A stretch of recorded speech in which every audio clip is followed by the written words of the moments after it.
Welcome to an emergency episode of Gangs All Here, a New York Jets podcast from the New York Post. I'm Jake Brown alongside Jets beat writer for the Post, Brian Costello, is back from bow time in Carolina.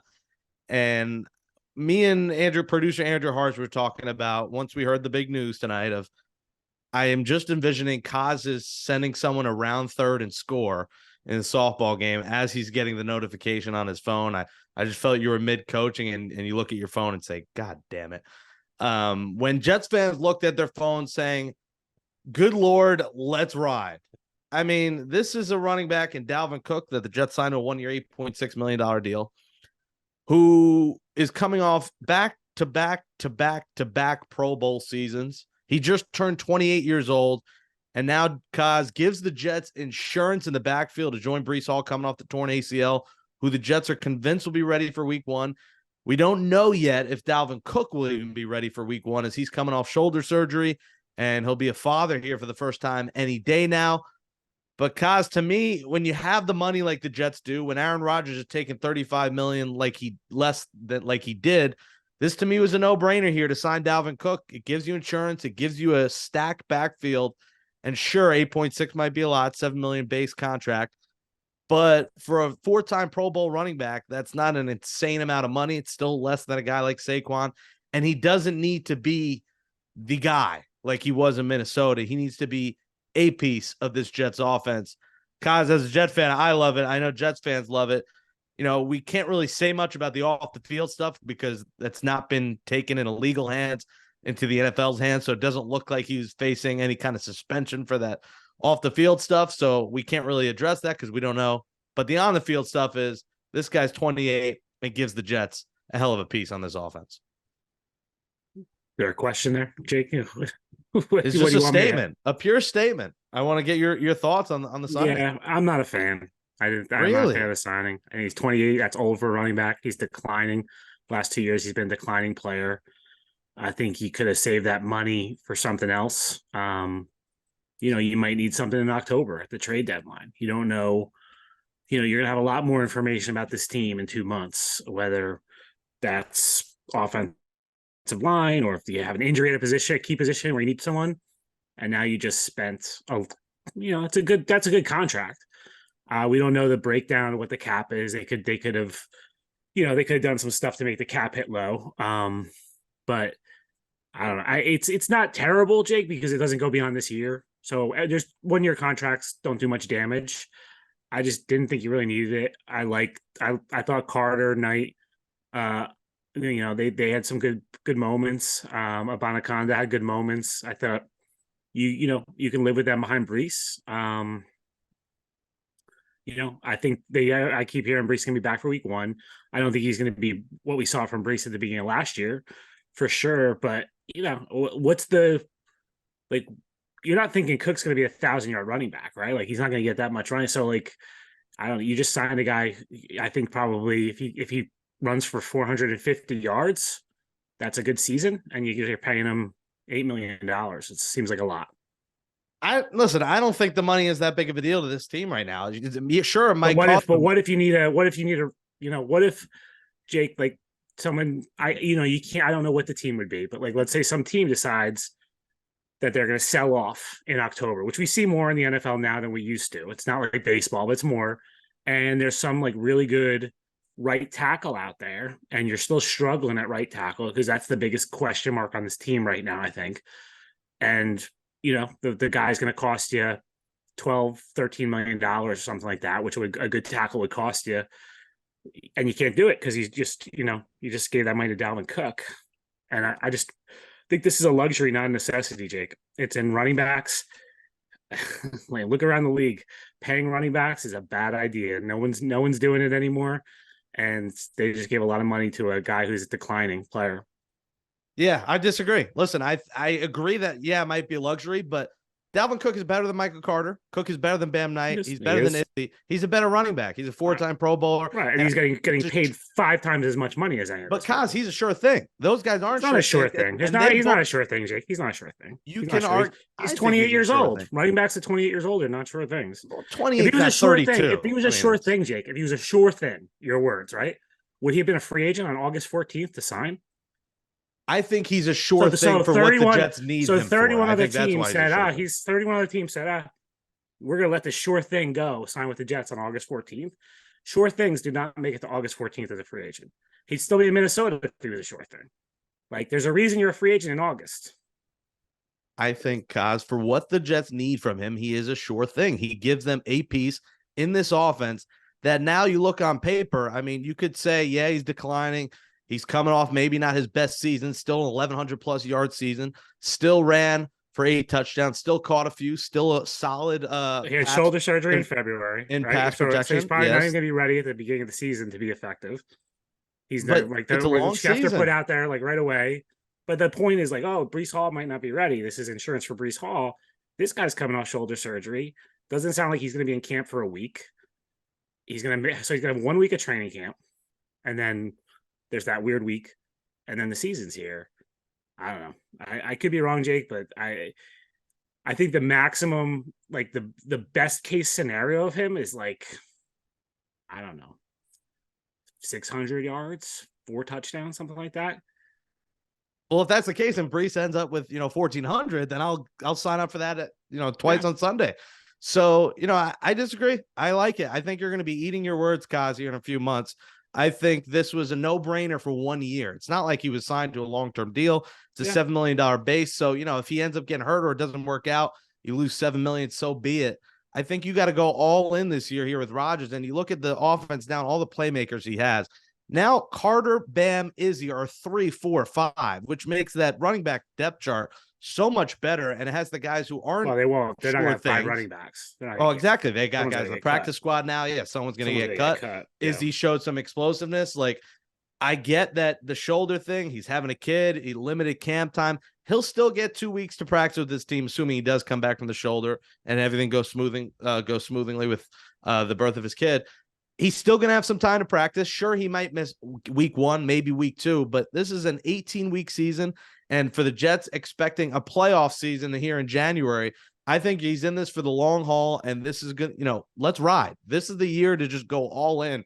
And it might not work out, but if it does, we're talking about Hall, Cook, Garrett Wilson, Corey Davis, McCole Hardman, Alan Lazard, Tyler Conklin, CJ Uzama, and I'll acknowledge what you tweeted immediately after it happened. The O-line's got to hold up. Mekhi Becton. Not hold up. Yeah, they got to figure it out. Yeah, they got to figure it out. Right now, they've got 1 offensive lineman who you feel good about, and then 2 guys you feel okay about, and then you have tackles that you have no idea who's going to play tackle right now. You assume it's Becton and Brown. No. Becton has not taken one snap. Becton has not taken 1 snap with the first team, Jake. So anyone assuming Becton is going to start, you're way off. He is down the depth chart. I think right now it'd be, they're counting on Dwayne Brown coming back, but when is he going to come back? They keep saying he's going to come back. So take them at the word. And then right tackle looks like Billy Turner right now. He's outplayed Max Mitchell. So, but they got destroyed. They got destroyed by the Panthers last week. They got destroyed. This is the time to get destroyed. It's August 14th. You got 27 days until 27 days is a lot of time for things to change, guys. We've seen it. You've seen it. You cover the game a long time. But who are you going to sign in 4 weeks, Jake? There's no one to sign. If there was someone to sign, they would have used that money for this. Like, there's no tackles out there. So the answer has to be in-house, and there's no indication they have that in-house right now. So I still think it's I am confident Mekhi Becton is going to get it together, get the stamina going, up to snaps a little bit here. I know it's still been limited, but I'm confident in the next couple of weeks he's going to earn that spot. And I'm confident this O-line he's got to get first team reps at some point, though, doesn't he? Yeah. Well, I mean, it's telling he hasn't gotten 1 first team rep. That tells you what the coaches think of him. Listen, it's a slow progression here. He's got 3 weeks to get right, and I think this is the week. I think there's really 2 weeks of training camp left. That dead week of like August 28th, there's nothing really happens that week. They'll probably practice light a couple days that week. It's really the next 2 weeks, Jake, that you got to shake it out, and then you're not really doing anything the week before the game. You're preparing for the game. You're not trying to figure out who your tackles are. So they have really 2 weeks to figure this offensive line out. I think by that Giants game on August 26th, you need to know who your starting offensive line is. And I have a feeling the Stars are going to play that night, Jake, I think Aaron Rodgers will play against the Giants. I think that's going to be the starting offense that night. I think they'll try to work some things out there, but you have 2 weeks really to figure this out. That scares me. Just Aaron Rodgers in August. It's not something I'm a fan of. Give him one series and then call it a day. Just have him give 3 handoffs. Not to Dalvin Cook, who won't be ready, but I think you're underselling this move, man. I think what he's done in limited time too. Like he had a 1,600 yard year in 14 games in 2020 where he ran for 16 touchdowns. And I know that's a few years ago. 2020. But that's Jake, you're not asking him to do that. Like he's gonna be a backup running back. Like he's a backup runing back.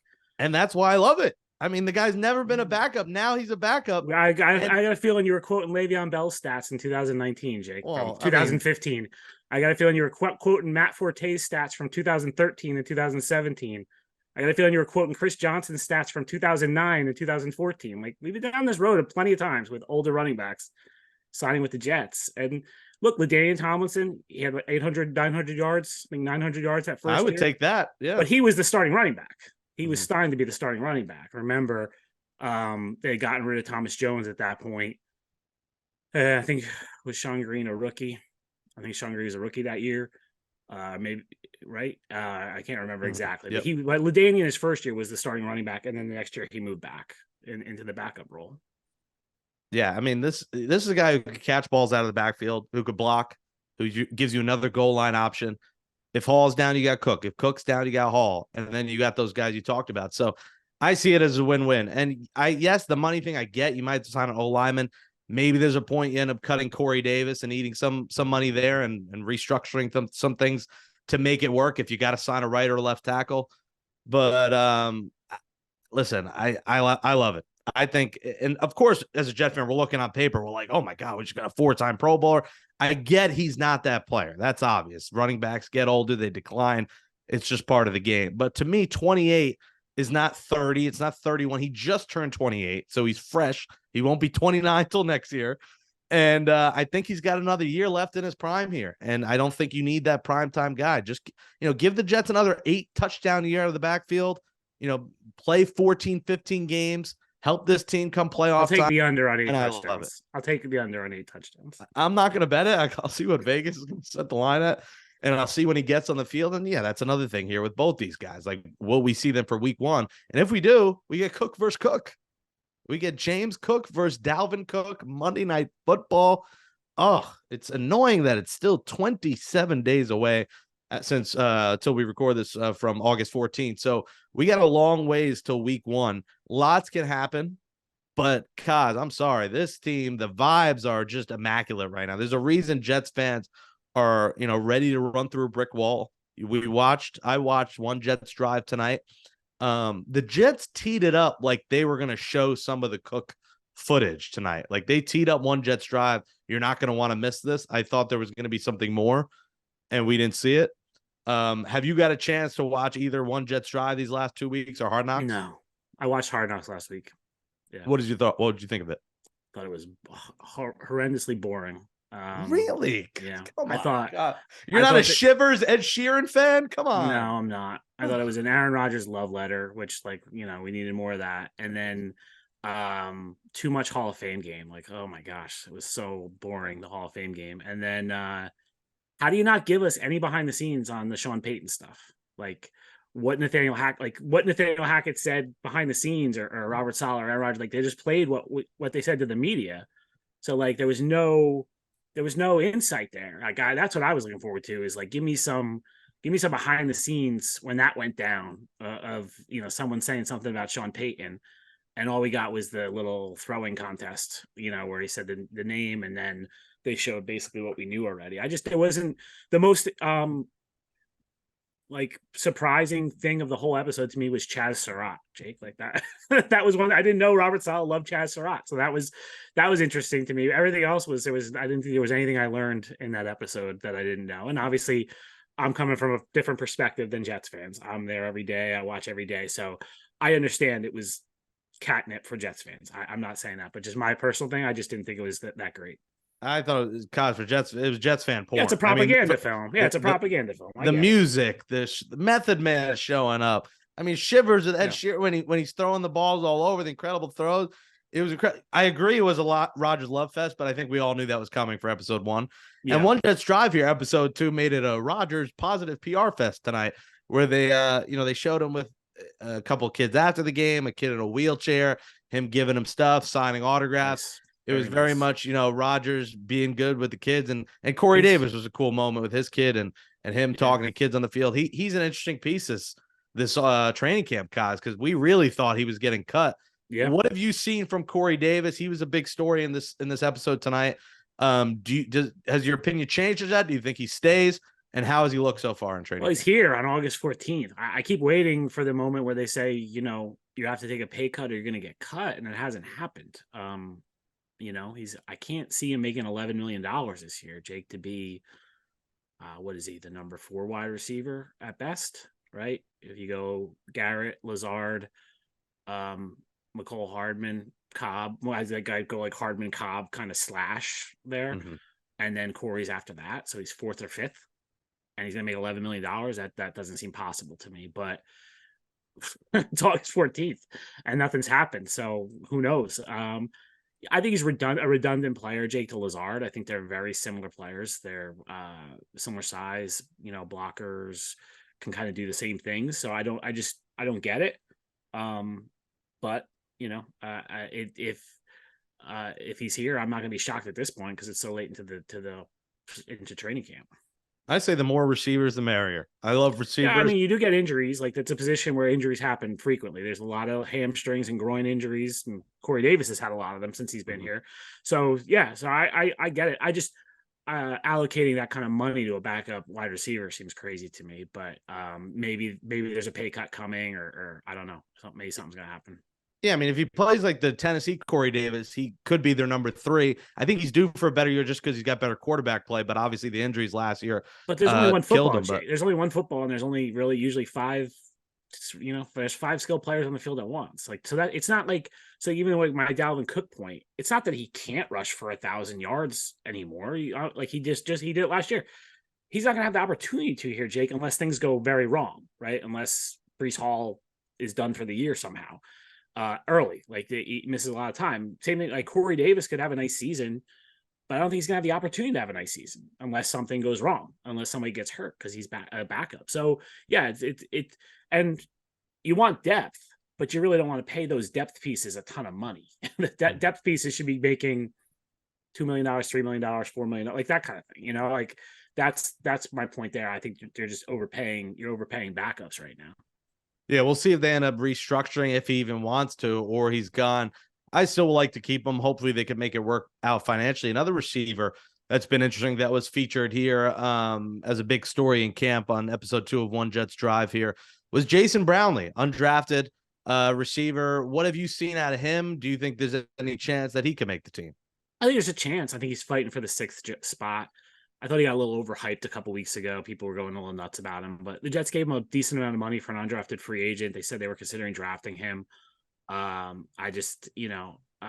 haven't seen a lot in probably 2 weeks. He's kind of cooled off. I think Malik Taylor has really kind of pushed past him for that 6th receiver spot. So it's an interesting though, like the way the receiver room is constructed, Jake, right? Remember when Denzel Mims wasn't playing in 21, Saleh kept saying he doesn't play special teams. We can't have backup receivers who don't play special teams. Like, right? That was the big argument. So now you go through the receiver room, Garrett Wilson, Allen Lazard, McCole Hardman, Randall Cobb, Corey Davis, right? They're 5. You'd say those are the top 5 receivers. McCole Hardman's probably going to return kicks. Mm-hmm. The other 4 guys are not going to play special teams at all. So I think that 6th receiver spot, it's going to be all about special teams. It's really not going to matter how they look as a receiver. It's going to be who Brant Boyer wants to take. And I think Malik Taylor probably has a little bit of an edge there because he's played before. But I'm not positive. It's a very hard thing to assess in training camp because they don't do, only the preseason games. They have live special teams. So, but that to me is where Brownlee's going to be fighting Malik Taylor for that 6th spot. The other guy featured here in episode 2, Kaz, was the man with the ultimate voice, needs to, join Keith Sweat on an album or just do voiceovers. The deepest voice known to Jets man. That's Michael Clemens. He looks primed for a monster year. I don't know if it's just his intimidating factor that he brings or, a second year, a prove it kind of year for him. maybe more playing time this year. What have you seen out of him? Because I feel like he could be a huge factor on this Jets defense. Yeah, I mean, he looks good, Jake. I think he's bigger. I think he can move inside and play a little bit more inside now, which would help him sort of like do what JFM does, kick inside on passing downs to be over the guard. The defensive line, Jake, is crazy. Like it's unbelievably deep, and you saw that against Carolina. They didn't play their top 4 or 5 guys, and they still were getting after it. I just don't know, if anyone could be super productive at defensive end, because I think they're going to rotate them so much, right? So like Jermaine Johnson has looked phenomenal. Jermaine Johnson, he's been one of the best players in training camp. Really, he's the guy. If you ask me, a year 2 guy that's going to break out, it's Jermaine. He's looked incredible. Mo McDonald has shown a lot of good things. He's just a pass rusher, but he's a very good pass rusher right now. He can't play 3 downs, but they're not going to ask him to do that. Bryce Huff is Bryce Huff, right? He's going to get after it. So like you keep going down the list, and we haven't talked about Carl Lawson. There, yeah. Carl Lawson and JFM. Carl Lawson has had a back injury. He hasn't really played. JFM hasn't played in the preseason games. So like the depth at defensive end is ridiculous right now. So Clemens, yeah, he looks good. I'm not sure how you divide up all these reps, which is a good problem to have, right? That's what you want, is depth like this at a position. And this is a position where they're not overspending for the depth, right? They paid Lawson, they paid JFM. The other guys are mostly on rookie deals or smaller deals. So I think someone asked the other day how many sacks Carl Lawson is going to have, and it's like it's kind of hard to figure out, because I just don't know how much. I think these guys might all play like 20 to 30 snaps a game, and not more than that. Listen, it keeps them fresh. Hopefully that means less injuries. I think the more the merrier. I'll take even the overpaid depth in the backfield too. Screw it. I'll take it. That's the running backs rate. That's it. 8 million. That 6 to 8 million we thought he got 8.7. So he got a little bit over it, 7 million base. So he got right around, an average running back for that age and that resume. So I'm all in. All right, let's close with this. There's the doom and gloom of the offensive line, overpaying maybe for Dalvin Cook, but Kaz, can you acknowledge the excitement surrounding the team? Why fans are hyped, and why this could be a special season if everything goes right and we throw same old Jets, we throw injuries out the window, and we just look at the team you've watched. Can you see why this could be special? Yeah, because of Aaron Rodgers. I mean, it's pretty easy, Jake. You haven't had a quarterback like this since Favre. That's the last time there was a quarter. Like, there's been excitement about quarterbacks, Jake, but it's been about hope, right? There was hope with Sanchez and Darnold and Geno and Zach. Like, there's been hope, but this guy's a proven commodity. So I totally understand the excitement. And Aaron Rodgers you're gonna be in every single game as the Jets. Like, they'll be in every single game this year. There should not be a game where like they've gone into games in the past few years where it's like they don't have a chance, right? When they played the Chiefs in 2020, right? There was no chance they were beating the Chiefs. You can't say that anymore. I'm looking at last year's schedule. If there was anyone, I don't think last year there was anyone where you were like, they have no prayer of winning this game last year. But there's been plenty of games like that in recent vintage where we felt like that. But now you should feel like you can compete against anyone. There's not a team in the NFL. The Chiefs are going to come in week 4. Like, the Chiefs probably be favored in that game, Jake, but I don't think they'll be favored by much. And you're not going to go in there going, oh my God, there's no shot of the Jets winning this game. You should feel like you can win every game. And the first half schedule is very difficult. So hurry up, Cook and Brees. Hurry up, get the chemistry, get the cohesiveness together, because that could determine the season, their first half. If they end up, losing to those great teams and they start off, 1-4. I wrote about the other day, Jake. I think they can go 3-3 and you're fine. I think if you want to be realistic, right now, 3-3, you're playing 4 of the first 6 teams played in the divisional round last year.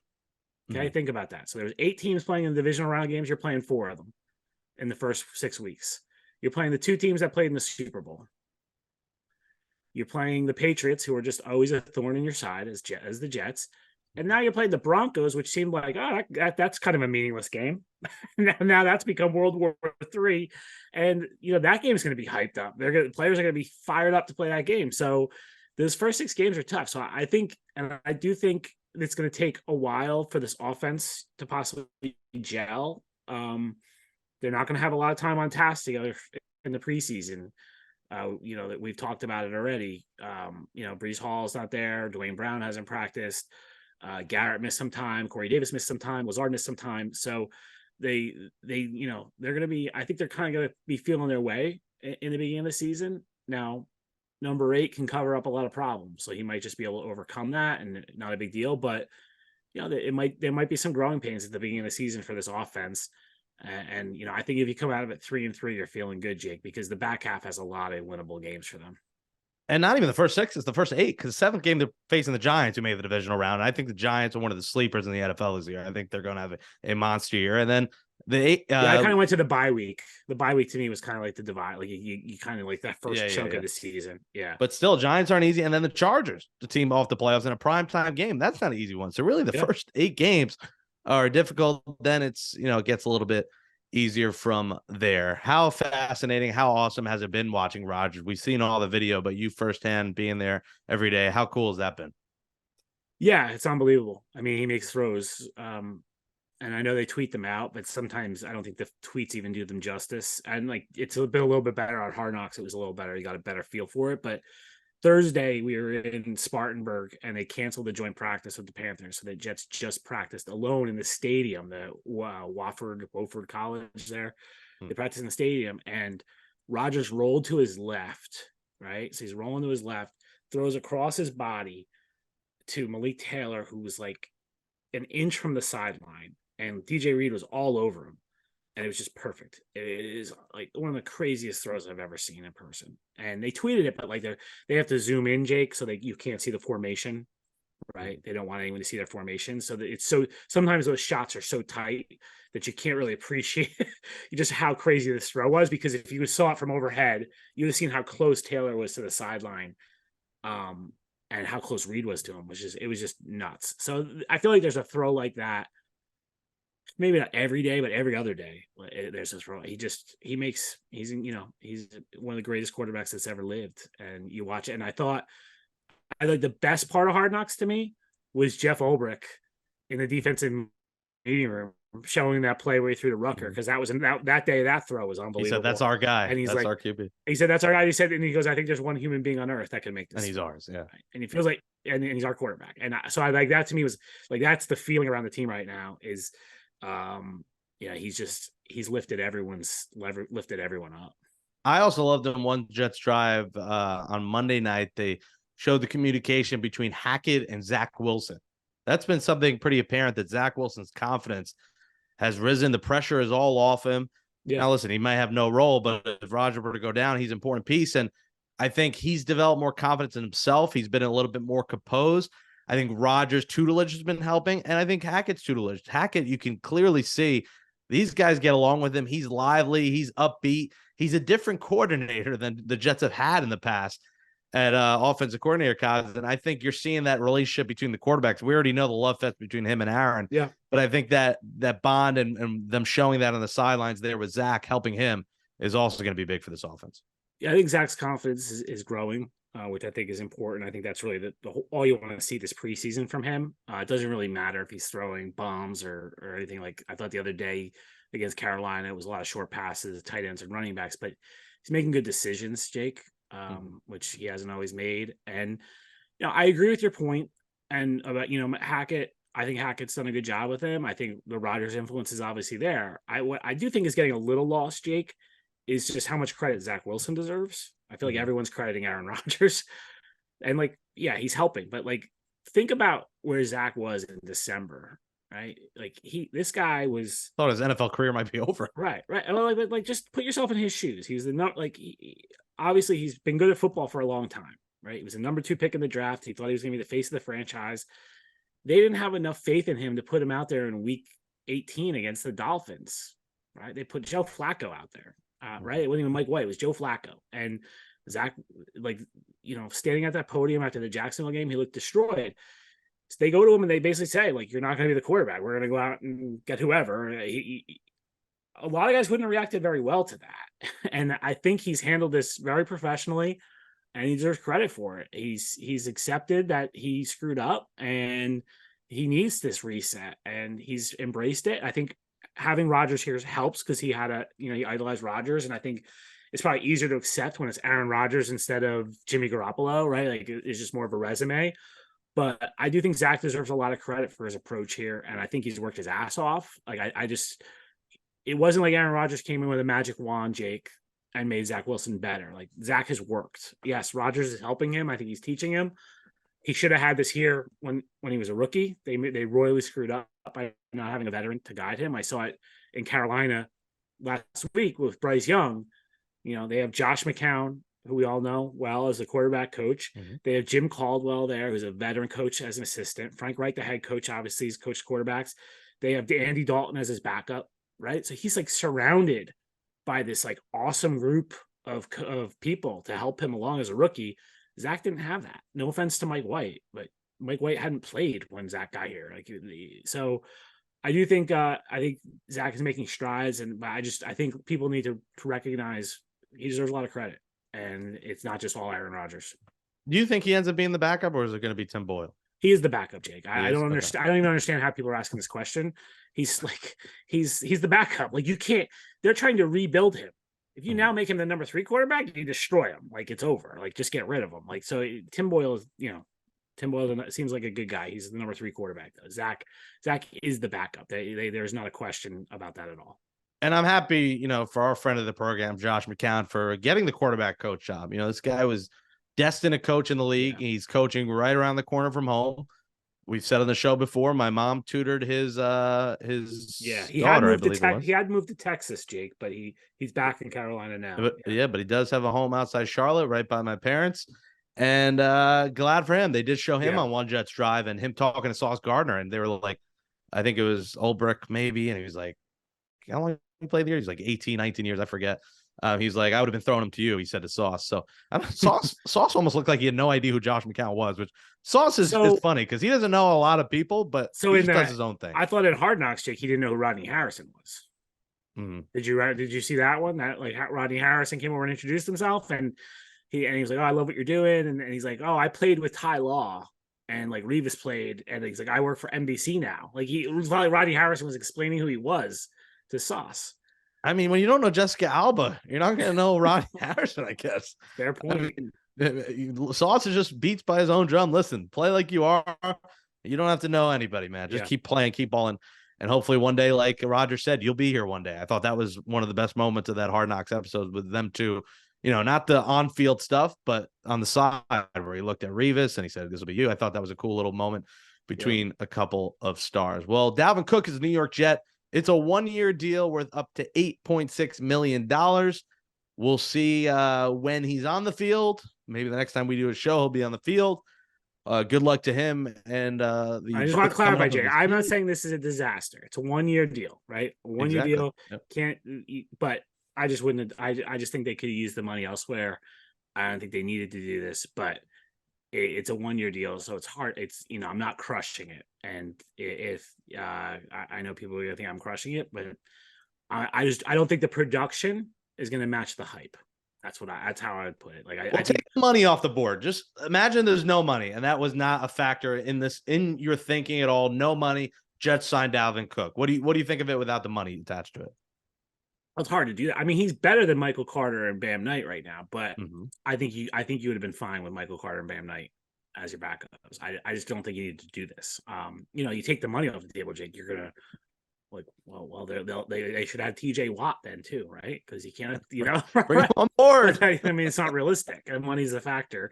And that to me, I think you signed a declining player, and gave him a decent chunk of money.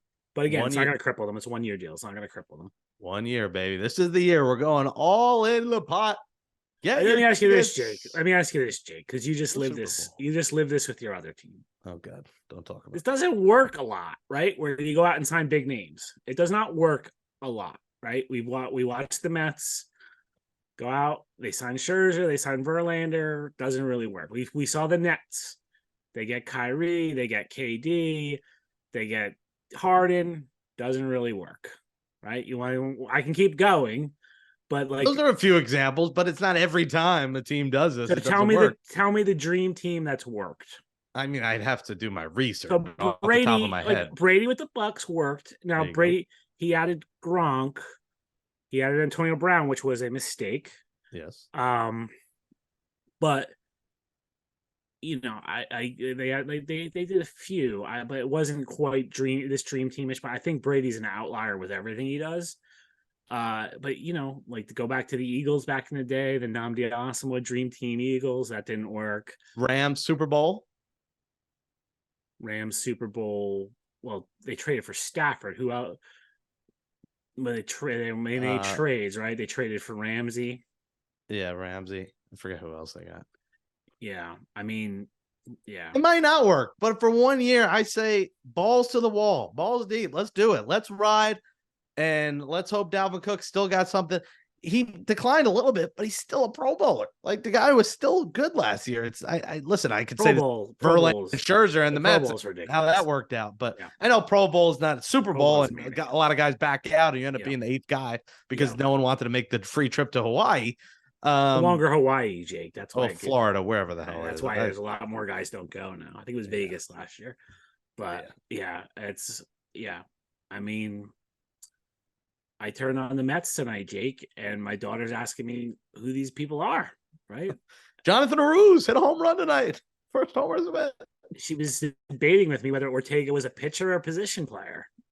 Are you taking her to Edwin Diaz trumpet bobblehead day tomorrow? She saw the commercial and she really, really wants a trumpet bobblehead. So. You should go. I'll be there. I'll get you a drink. I'm not going to go, but I do need to reach out to my peeps to see if I can get her a trumpet bobblehead. Yeah, it would help, but I'm keeping mine for myself, and we'll see if I can get an extra. I got some friends. Like $2. I have some friends in the press box that might be able to get me one. There you go. Yeah, get one for your daughter. We went, Jake. We went to the Mets game. The night Scherzer was traded. We were on the Grand Central, so that was the Saturday before the trade deadline. And we came and we heard it on the radio as we were on the Grand Central, and my daughter said, "Daddy, they're not going to have any good pitchers." And I said, Senga, yes. I said, that's and Quintana. So that's the plan. That's the plan. And so I was trying to explain to her what selling means at the deadline. And, she didn't, 10-year-old couldn't quite grasp that. Well, for your daughter and for me, the Mets aren't punting next season. If they trade Pete Alonso, it is a punt. But the Jets are going for it on 4th down, signing Dalvin Cook. And we'll keep you updated on the podcast in the coming weeks, and we'll close this episode of Gangs All Here next. All righty. I am going to vehemently disagree with Kaz's outlook. I get it. It's a lot of money. It's a declining running back. But Woody Johnson has made it clear. Money isn't a problem right now. This Jets team is dishing out the money. There's always a way to restructure contracts. You cut a Corey Davis. If you need to get an offensive lineman, they will make it work. Was this a need? No. But does it help? Yes. Because we don't know what Breece Hall's health is for week 1. We don't know if he's going to be ready. Listen, Cook might not be ready either. But now if one guy's down, you got the other. If they're both down, then you go to those other guys. If Breece Hall wasn't ready and he were done Breece Hall, you're hoping for Izzy to look like he has in preseason. He's a rookie. You don't know. You're hoping for Michael Carter to progress after he regressed last year. You're hoping for him. And you're hoping for Bam Knight, who showed shades that he could be something, but didn't show up. So those guys are unknown. I don't look at Dalvin Cook as an unknown. Maybe his health is an unknown coming off the shoulder surgery. And I get he was still available. It makes sense. Believe me. And the off the field stuff, we'll see. But this is a no-brainer for the New York Jets. And as a Jets fan, I am thrilled with this move on the field. I think it's going to help them so much. And you want to talk about the offensive line not being great? Who's telling me that Carter and Izzy and Bam are going to be able to run behind this O-line if they're not great? At least Cook has played behind O-lines that haven't been good and has put up numbers. And Dalvin Cook did this with Kirk Cousins. You're going to Aaron Rodgers, one of the greatest quarterbacks, and one of the greatest play action quarterbacks of all time. So what he can bring to this offense is monumental. And I don't think it should be overlooked just for it's a 1-year deal, $7 million base. If he doesn't work out, it will not doom the Jets. We don't think so. And now we just got to see if they mesh. But Jets fans have a reason to be thrilled. So I'm going to decline Kaz's negativity on the show and bring you the positivity of this Jets fan base. And that's when you look at this roster, it is explosive. Of course, it's on paper. Of course, things go wrong. Blah, blah, blah. Cook, Hall, Wilson, Lazard, Hardman, Davis, Uzama, Conklin. Look at that roster and tell me it's not dangerous behind the Hall of Famer and Aaron Rodgers. There is a reason people are talking about gangrene. Because they're a goddamn good football team. And you're going to see it in the 2023 season. And we're going to be covering it all year. Right here on Gangs All Here as that closes. Episode 145. It's our Jets podcast from the New York Post. Thanks to Andrew Hartz for helping me out and producing the show. And catch up on all old episodes you may have missed by subscribing to Gangs All Here on Apple Podcasts. Give us a 5-star rating. Write in a positive review. Follow us on Spotify. Give us 5 stars on Spotify or wherever else you get your podcast. Google, Amazon. Subscribe to the New York Post Sports YouTube page. Watch full uncut episodes and clips from the show there. Go to that Gangs All Here playlist. Give us a thumbs up below in this video. Comment. I want to know what your thoughts are. Is Kaz right? Am I right? Are you happy about the move? Are you mad? Did they pay him too much? Jet Nation, how are you feeling about Dalvin Cook as a member of the New York freaking Jets? I'm fired up. You know, the Mets may suck. Their season's toast, but Jets football is going to be a ride. And I'm going to try and be there for almost every game. Might miss 1 or 2, but I'm going to try to make it for all home games. And this place is going to be rocking. In MetLife Stadium, Monday Night Football, holy cow. It's going to be a zoo. It's too bad that the stadium is a dump, but man, it is going to be a zoo in East Rutherford in the swamps. Follow me on Twitter at Jake Brown Radio and follow Kaz at Brian Kaz for Brian Costello. I'm Jake Brown. Stay tuned for the next episode. Enjoy episode 2 of Hard Knocks. We'll bring you some more episodes throughout training camp. Once Cook's out there, we'll get a feel for how he's looking. So much to be excited for, and we got you covered all year right here on Gangs All Here. Take flight, baby. We'll talk to you soon.